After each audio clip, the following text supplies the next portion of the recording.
सुबह का समय था।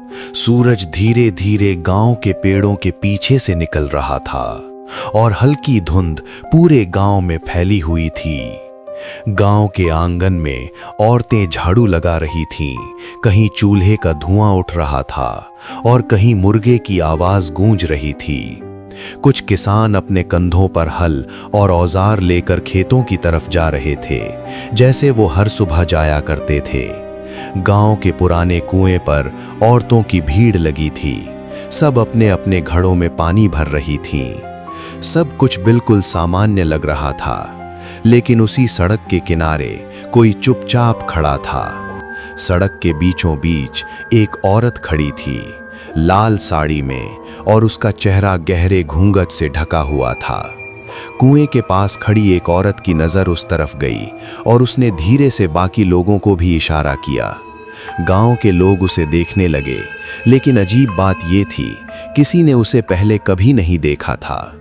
गांव का सबसे बुजुर्ग आदमी रामलाल हिम्मत करके धीरे धीरे उसके पास जाने लगा।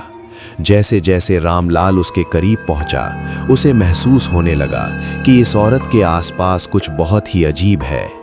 रामलाल धीरे धीरे उस औरत के बिल्कुल पास पहुंच गया, लेकिन वो औरत अभी भी बिना हिले वहीं खड़ी थी। अचानक रामलाल की नजर उसके पैरों पर पड़ी और ये देखकर उसका खून जम गया। उसके पैर जमीन को छू ही नहीं रहे थे। रामलाल डरकर एक कदम पीछे हट गया।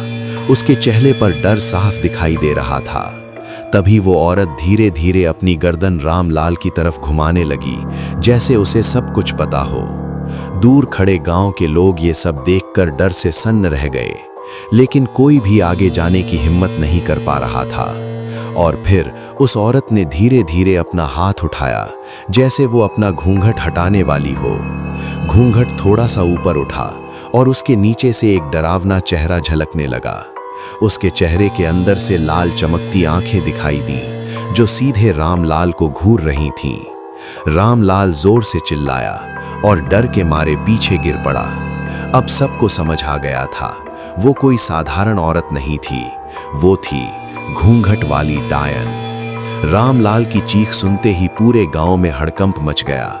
लोग डर के मारे इधर उधर भागने लगे, लेकिन वो औरत अभी भी उसी जगह खड़ी थी, बिल्कुल चुप, जैसे किसी का इंतजार कर रही हो। अचानक वो औरत धीरे धीरे गांव की तरफ कदम बढ़ाने लगी और हर कदम के साथ डर बढ़ता जा रहा था। गांव के लोग डर कर अपने अपने घरों में छिपने लगे और दरवाजे जोर से बंद होने लगे। कुछ ही पलों में पूरा गांव सुनसान हो गया और सड़क पर सिर्फ वही घूंघट वाली औरत खड़ी थी। फिर उसने धीरे धीरे अपना सिर घुमाया, जैसे वो हर घर के अंदर झांक रही हो। एक छोटे बच्चे ने डरते डरते खिड़की से बाहर देखा और जो उसने देखा, उसकी सांस रुक गई। कुछ ही सेकंड में वो औरत अचानक घर के बिल्कुल पास पहुंच गई, जैसे वो हवा में चल रही हो। उसने धीरे धीरे अपना हाथ दरवाजे की तरफ बढ़ाया और उसके लंबे नुकीले नाखून दिखाई देने लगे। और अगले ही पल दरवाजे पर खरोंच की आवाज गूंजने लगी, जैसे कोई अंदर आने की कोशिश कर रहा हो। दरवाजे पर खरोंच की आवाज लगातार तेज होती जा रही थी और घर के अंदर बैठे लोग डर से कांप रहे थे। घर के अंदर एक परिवार डर के मारे कोने में बैठा था। किसी की हिम्मत नहीं हो रही थी आवाज निकालने की। अचानक खरोंच की आवाज बंद हो गई और बाहर फिर से डरावनी खामोशी छा गई। डरते डरते बच्चे ने खिड़की से बाहर झांक कर देखने की कोशिश की, लेकिन बाहर कोई नहीं था। घूंघट वाली औरत अचानक गायब हो चुकी थी। कुछ देर बाद गांव के लोग धीरे धीरे अपने घरों से बाहर निकलने लगे, लेकिन सबके चेहरों पर डर साफ दिखाई दे रहा था। सब लोग आपस में फुसफुसाकर बात कर रहे थे कि आखिर वो औरत थी कौन। तभी गांव के एक बुजुर्ग ने कांपती आवाज में कहा, "ये कोई साधारण औरत नहीं है।" उसने कहा, "ये वही डायन हो सकती है जिसके बारे में हमारे बुजुर्ग सालों पहले बताया करते थे।" और तभी पेड़ के ऊपर से एक डरावनी हंसी गूंजी। घूंघट वाली डायन वापस आ चुकी थी। बरगद के पेड़ की टहनी पर वही घूंघट वाली डायन बैठी थी और सबको घूर रही थी। अचानक वो पेड़ से नीचे कूद पड़ी और जमीन पर उतरते ही गांव के लोग पीछे हटने लगे। वो धीरे धीरे लोगों की तरफ बढ़ने लगी और उसके कदमों के साथ डर बढ़ता जा रहा था। फिर उसने अपना घूंघट पूरी तरह हटा दिया और उसका असली डरावना चेहरा सामने आ गया।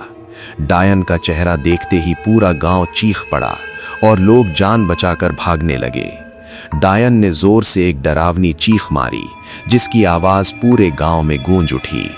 अचानक पूरे गांव में तेज हवा चलने लगी, जैसे कोई काली ताकत जाग चुकी हो। और फिर कुछ ही पलों में वो डायन काली धुंध में गायब हो गई। लेकिन कहते हैं, आज भी उस गांव में रात होते ही बरगद के पेड़ के नीचे घूंघट वाली डायन दिखाई देती है।